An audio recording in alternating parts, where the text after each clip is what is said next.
बिस्मिल्लाहिर्रहमानिर्रहीम। अस्सलाम वालेकुम guys, you are welcome back to my YouTube channel. आज की इस वीडियो में डिस्कस करते हैं पंजाब पुलिस रिटन टेस्ट की प्रिपरेशन के बारे में और आपका पंजाब पुलिस रिटन टेस्ट का सिलेबस पेपर पैटर्न कैसा होगा, आपका पेपर कितने नंबर का होगा और कितने नंबर के एमसीक्यूज होंगे और कितने नंबर का सब्जेक्टिव पार्ट होगा। आज की इस वीडियो में कंप्लीट डिटेल के साथ देखेंगे। इस वीडियो शुरू करने से पहले आपसे छोटी सी गुजारिश है, अगर आप चैनल पे न्यू हैं तो चैनल को जरूर सब्सक्राइब कर दें और बेल के आइकन को जरूर प्रेस कर लें ताकि आप हमारी हर आने वाली नेक्स्ट वीडियो से आगाह रह सकें। सबसे पहले वीडियो के शुरू में मैं आपको क्लियर करता जाऊं कि पंजाब पुलिस का आज 15 तारीख हो गई है, मगर अभी तक किसी किस्म का कोई पैटर्न नहीं आया, ना ही आपको बताया गया कि आपके पैटर्न के अंदर सब्जेक्टिव पार्ट होगा या एमसीक्यूज बेस्ड पेपर होगा, पेपर कौन लेगा, किसी किस्म का आपको कुछ नहीं बताया गया। और याद रहे कि आपका पेपर जो है वो 18 तारीख से 22 तारीख के दरमियान कोई भी डेट सेट हो सकती है कि आपका पेपर इन डेट्स के दरमियान लिया जा सकता है। तो आपको परेशान होने की बिल्कुल जरूरत नहीं है, इस वीडियो को लास्ट तक देखिएगा। इस वीडियो के अंदर मैं आपको मुकम्मल बताऊंगा कि आपने अपनी प्रिपरेशन विदाउट पेपर पैटर्न किस तरह से करनी है। आपने अपनी पेपर प्रिपरेशन के अंदर, मैंने पहले भी पेपर प्रिपरेशन के ऊपर वीडियोस बनाई थी, उसमें मैंने पहले आपको बता दिया था कि जितने भी कैंडिडेट्स नॉट रिकमेंड हो रहे होते हैं या मेरिट नहीं बन रहा होता, या जितने भी कैंडिडेट्स होते हैं वो सिर्फ और सिर्फ 2 सब्जेक्ट की वजह से उनका मेरिट नहीं बन रहा होता, सिर्फ और सिर्फ मैथ और दूसरा नंबर पर जो होती है वो इंग्लिश होती है। इनके एमसीक्यू मोस्टली जो होता है वो 20 से 25% इंग्लिश जो है वो आपके पेपर के अंदर शामिल की जाती है और 5 से 8% या 10% तक मैथ शामिल की जाती है। मैथ 10% बहुत कम चांसेस हैं, मगर 5 से 7 एमसीक्यू जो है वो आपके मैथ के भी शामिल किए जाएंगे। तो इन 2 सब्जेक्ट की प्रिपरेशन जो है वो कोई कैंडिडेट नहीं करता। तमाम कैंडिडेट जितने भी होते हैं वो जनरली के पार्ट को तैयार करते हैं। यहाँ पे डोगर की जितनी बुक होगी उसका जनरली को तैयार कर लिया। To the point subjective wise preparation जो है वो हर कैंडिडेट नहीं करता। मैंने जब सीटें आई थी, जब सीटों की अनाउंसमेंट होने से पहले ही मैंने एक वीडियो बनाई थी, आपको बता दिया था कि आपने पेपर प्रिपरेशन किस तरह से करनी। जिन कैंडिडेट्स ने उस तरह से पेपर प्रिपरेशन की है उनका तो इंशाल्लाह वो रिकमेंड होंगे। और इसमें सबसे पहले तो आपने इंग्लिश की प्रिपरेशन के अंदर प्रेपोजिशन को देखना है। प्रेपोजिशन आपने देख लेनी है। इसके अंदर आपका ए, एन, ऑफ, बिहाइंड, फ्रॉम जैसे प्रेपोजिशन है, इन तमाम का आपने इस्तेमाल देख लेना है। इसके इस्तेमाल के लिए अगर आपको कोई अच्छी वीडियोस नहीं मिलती तो मैं आपको रिकमेंड करता हूँ, डेयर सर के नाम से एक यूट्यूब चैनल है, वहाँ पे प्रेपोजिशन की बहुत सारी अच्छी अच्छी वीडियोस जो है वो उन्होंने बनाई हैं, तो आप उनको देख सकते हैं जिससे आपकी प्रिपरेशन अच्छी हो जाएगी। इसके साथ अगर आप सेंटेंस कंप्लीट कर लेते हैं, सेंटेंस की वीडियोस भी देख लेते हैं, सेंटेंस को तैयार कर लेते हैं, सेंटेंस आप तैयार कर सकते हैं इन दिनों के अंदर भी। आप 5 कोई भी चीज़ मुश्किल नहीं होती, अगर आप उसके लिए मेहनत करें या फिर आपको कोई अच्छा बताने वाला हो तो वो चीज़ आपके लिए मुश्किल नहीं है। तो इसलिए इसके लिए मैं सेंटेंस के लिए भी आपको रिकमेंड करता हूँ। वही सर, डेयर सर इंग्लिश के एक डेयर सर हैं, उनकी वीडियोस जो आप सेंटेंस के ऊपर भी बहुत अच्छी हैं, उनको देखें जिससे आपके सेंटेंस भी इंशाल्लाह तैयार हो जाएंगे। इसके साथ ही मैट्रिक की सनशाइन लेके आप उसके जरिए उसके अंदर जो इंटोनियम सिनोनियम वगैरह दिए हुए हैं तो उसके ऊपर अगर 5 साल आपको मिल जाता है तो उसके ऊपर जितने भी एमसीक्यू इंग्लिश के हैं उनको प्रिपेयर करें, क्योंकि आपको पता होगा कि आपका जो पेपर है वो मैट्रिक बेस बनाया जाता है। मैट्रिक बेस की जो भी इंग्लिश होती है उसी बेस पर बनाया जाता है। तो मोस्टली आपका जो पेपर है जितनी भी ग्रामर मैट्रिक के ऊपर होती है उसी के ऊपर बेस करती है। मे भी उम्मीद है 80% चांसेस हैं, अभी तक कंफर्म नहीं है कि आपके पेपर के अंदर इंशाइया पार्ट होगा या नहीं, मगर मैं आपको 80% अंदाजे से कह सकता हूं कि आपके पेपर के अंदर इंशाइया पार्ट भी शामिल होगा, जरूर शामिल होगा। डिस्क्रिप्टिव पार्ट होगा, उसके अंदर इंशाइया के अंदर आपको उर्दू का ऐसे भी आएगा और इंग्लिश का ऐसे भी आएगा। डिस्क्रिप्टिव पार्ट मैं आपको इसलिए कह रहा हूं क्योंकि डिपार्टमेंट ने पेपर लेना, ये तो कंफर्म बात है।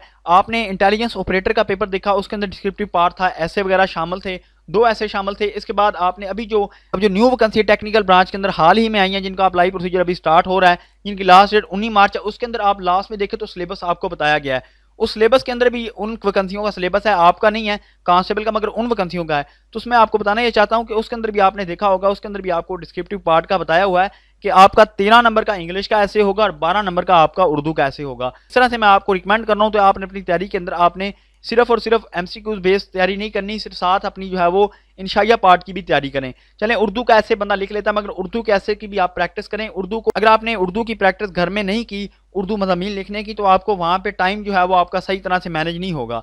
तो उर्दू कैसे के ऊपर, उर्दू कैसे तो हर कैंडिडेट लिख लेता है, मगर उसके अंदर टाइम के अंदर उसको मैनेज करना हर कैंडिडेट्स का काम नहीं होता। तो इसलिए अपनी प्रैक्टिस के अंदर अब दोनों इंग्लिश का ऐसे और उर्दू का ऐसे भी अपने साथ प्रैक्टिस करनी है। ऐसे के अंदर मैं आपको बताता जाऊँ, कम्पिटेटिव एग्जाम जितने भी होते हैं उसके अंदर 3 से 4 किस्म के ऐसे होते हैं। उनमें 3 से 4 किस्म की ऐसे की अगर बात कर ली जाए, सबसे पहले नंबर पर ऐसे की बात कर ली जाए तो आपको सबसे पहले जो ऐसे तैयार करना है वो करंट अफेयर के ऊपर तैयार करना है। मिसाल के तौर पर अभी जो सबसे बड़ा मसला चल रहा है, जैसे कि फ़लस्तीन का मसला चल रहा है, तो इसके ऊपर आप ऐसे तैयार करें। इस तरह से जितनी भी करंट सिचुएशन चल रही है, जिसके अंदर मैंने आपको पहले बताया गजा, जैसे कि गजा फ़लस्तीन का मसला चल रहा है, इसके साथ तो करंट इकोनॉमिकल इशू जो पाकिस्तान के हैं इसके ऊपर भी आप ऐसे तैयार कर सकते हैं कि कौन कौन से हैं। इसके साथ अगर देखा जाए तो आप जनरल इलेक्शन 2024 का इलेक्शन जो है वो किस तरह से कंडक्ट हुआ, या आप इसको किस नज़र से देखते हैं, इसके ऊपर भी ऐसे आ सकता है। तो इसके अंदर मैंने आपको 4 किस्म के ऐसे बताए थे कि 4 किस्म के ऐसे किस तरह से होते हैं। एक तो ऐसे मैंने आपको बता दिया कि आपका करंट अफेयर के ऊपर एक टॉपिक जो है वो आपका करंट अफेयर है, इसके ऊपर भी ऐसे बन सकता है। और दूसरे नंबर पर सोशल मीडिया प्लेटफॉर्म।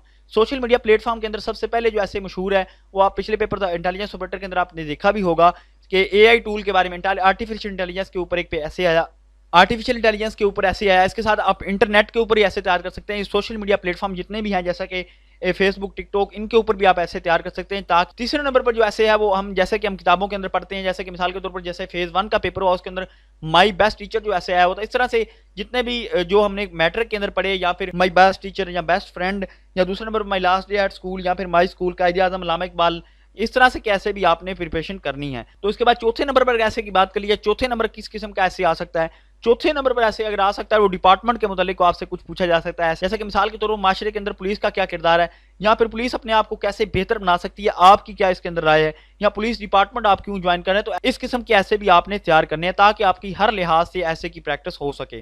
तो मैं आपको बार बार कह रहा हूँ, मुझे कंफर्म नहीं है कि ऐसे आपका पेपर के अंदर आएगा या नहीं, ये मैं आपको पहले ही बता रहा हूं कि आपने प्रिपरेशन जो है वो प्रिपरेशन के अंदर ऐसे की प्रैक्टिस भी कर लेनी है। ऐसे की प्रैक्टिस से आपको ये फायदा होता है कि आपकी इंग्लिश थोड़ी बहुत, आपको ग्रामर सही हो जाती है, जिससे आपको ग्रामर के जितने भी एमसीक्यूज आएंगे वो भी आपके सही हो जाएंगे। अगर ऐसे मिसाल के तौर पर आता है तो वो भी आपका सही हो जाएगा। 100 में से 70% कैंडिडेट्स तब तैयारी शुरू करते हैं जब अपना फिजिकल पास करते हैं, और 20% कैंडिडेट्स ऐसे होते हैं जो कहते हैं कि जब पेपर पैटर्न आएगा तब मैं अपनी तैयारी स्टार्ट करूंगा।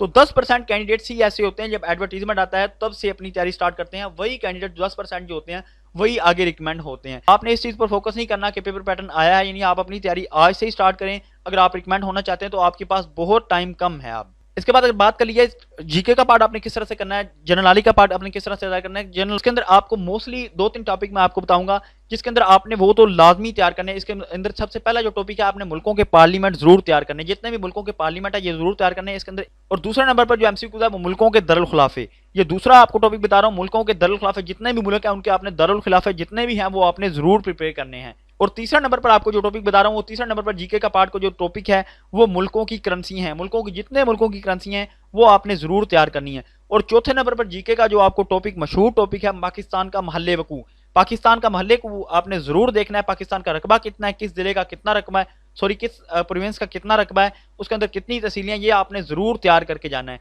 इसके बाद 5वें नंबर पर आपको लास्ट वाला टॉपिक मैं आपको बताता चलूं। लास्ट वाला टॉपिक ये है कि अगर कोई कैंडिडेट्स कहता है मुझे जो है वो डेट्स तैयार नहीं होती, मिसाल के तौर पर जैसे कि नेहरू रिपोर्ट 1928 को पेश की गई, अब मुझे याद नहीं हो रहा कि नेहरू रिपोर्ट कब पेश की गई, नेहरू रिपोर्ट कब पेश की गई, कायदे ने 14 नकात कब पेश किए 1929 के अंदर, ये आपको तैयार नहीं होता। तो इसके लिए बेस्ट हल क्या है इसको तैयार करने का, तो इसको तैयार करने के लिए आप ऐसा करें, अभी भी आपके पास टाइम है, आप अपना एक नोट्स तैयार करें, उसके ऊपर मुकम्मल डेट्स लिखें 1901, 1902, 1903, 1904, 1905, इसके साथ 2-2 लाइनें आप छोड़ते जाएं। 1901 के साथ आपको क्या वाकया, आपको जो जो चीजें मिलती जा रही हैं वो आप उसके ऊपर लिखते जाएं। जितने भी आपको डेट्स मिल रही हैं, जो जो काम उसको एक डेट्स को हो रहे हैं वो आपने साथ साथ लिखते जाने हैं। उसके साथ आपने याद रखना है मंथ भी आपने जरूर लिखना है, क्योंकि मंथ भी कभी कभी पूछ लिया जाता है, डेट आपको सेम बता दी जाती है, उसके अंदर आपको मंथ पूछ लिया जाता है कि आपका मंथ, उसके अंदर मंथ कौन सा वो डेट्स का, उसके अंदर जितनी भी डेट्स होंगी, जिस डेट्स को जो काम हुआ तो आपने साथ साथ लिखते जाना है। इंशाल्लाह मैं आपको गारंटी से कहता हूँ आपकी जितनी भी डेट्स होंगी वो आसानी से तैयार हो जाएंगी। किस डेट्स को क्या काम हुआ तो आपको आसानी से तैयार हो जाएगा। इसके बाद लास्ट में अगर करंट अफेयर की बात कर लीजिए तो करंट अफेयर क्या है, करंट अफेयर आपने सोशल मीडिया से तैयार कर लेना है। करंट अफेयर इस टाइम कौन सी वजारत किसके पास है ये आपने मुकम्मल कंप्लीट देख लेना है। चीफ ऑफ आर्मी स्टाफ कौन है इस टाइम, पंजाब का वज़ीर आला कौन है, बलोचिस्तान का वज़ीर आला कौन है, सिंध का वज़ीर आला कौन है। अगर डिपार्टमेंट के अंदर कोई एक दो एमसीक्यू अगर शामिल कर लिए जाते हैं तो आप पंजाब का आईजी कौन है, या सिंध का आईजी कौन है, केपीके का पुलिस का आईजी कौन है, तो ये भी आपसे क्वेश्चन पूछा जा सकता है। इस वीडियो को डिस्क्रिप्शन में दिए गए लिंक पर क्लिक करके आप हमारा व्हाट्सएप ग्रुप ज्वाइन कर सकते हैं। मजीद जॉब्स के अपडेट के लिए इस यूट्यूब चैनल को सब्सक्राइब करें। मजीद जॉब्स के अपडेट के लिए इस यूट्यूब चैनल को सब्सक्राइब करें। मुझे उम्मीद है कि आपको वीडियो पसंद आएगी। अगर वीडियो पसंद आए तो वीडियो को लाइक जरूर कीजिएगा और कमेंट जरूर कीजिएगा।